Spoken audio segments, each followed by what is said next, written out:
Hey, Tech Guide Ninjas here. Hope you're having a good day today. So today we're going to look at how to disable video autoplay on Pinterest.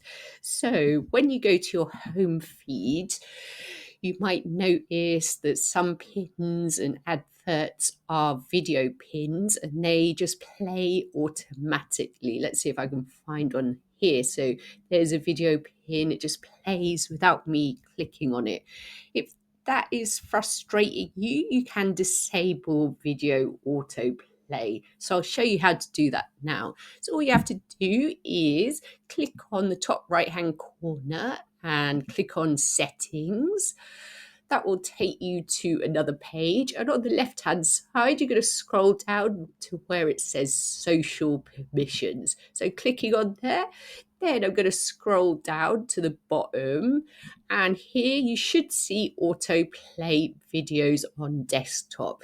So if you want to turn that off, just toggle it off, click save, and that means videos won't automatically come on in your feed anymore. You'll have to click on them to get them to work.